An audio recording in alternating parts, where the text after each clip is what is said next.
Sandy comes from an artist background. He's a talented artist, sculptor. Sandy sculpted the Predators. It takes forever to do that. I wanted to make this predator seem a little bit more insect-like, you know, like a hornet. I painted him bright yellow to give him that real yellow jacket, insectoid kind of look. Visualizes everything. That's where he gets his visual style from. It's from his art background. Drawing is one of the most integral and important parts of how I communicate with the cast and crew. Everything is sketched out, everything is drawn out. We had predator blades, we had alien heads that exploded, there was mechanical jaws that had to be met. That blade weapon, which is my favorite, which is something that Sandy designed. Having the ability to draw makes me a better communicator.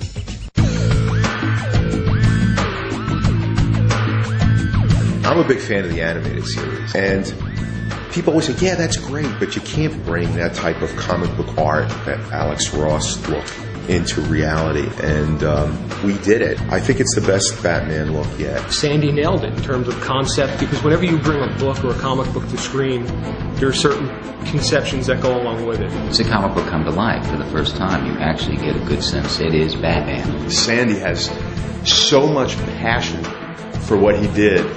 It was just incredible to see, and that passion went out to everybody on the set. I think directing is a privilege, and I don't take that for granted. When you're on the set and you're shooting and the actors are there, you're seeing it in the monitor right before your eyes, and it's exactly how you envisioned it. Months and months of preparation, you're there, and they're doing it. That is a very special moment to me. And cut. You! David, hey, you! Let's get him warm. I want to block this quickly. Let's get his shoes and stuff on him. His enthusiasm just really was something you could cling on to and grab onto and just ride along with him.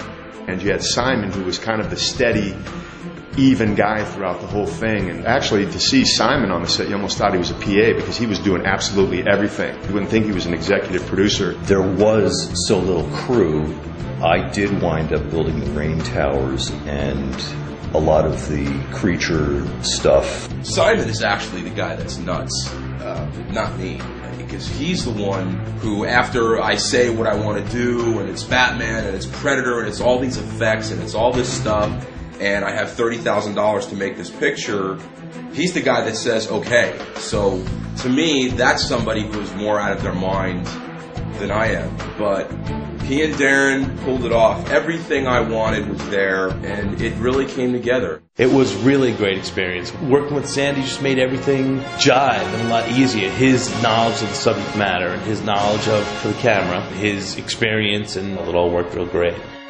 The good thing about having a director like Sandy is, like I said, he has the energy, the enthusiasm, and the knowledge, and when somebody leads from front and they prove they're not a hack or just hacking something out, that amps up everybody else. Everybody else attacks their job a little bit more energetically because they know the director really cares, and everybody wants to put something good on screen. We're a little bit above, then we see Batman. We need to go straight on or even a little bit under. I really had a good time on this show, and I was very impressed with the level of professionalism and how many extremely talented people Sandy culled together to work on this.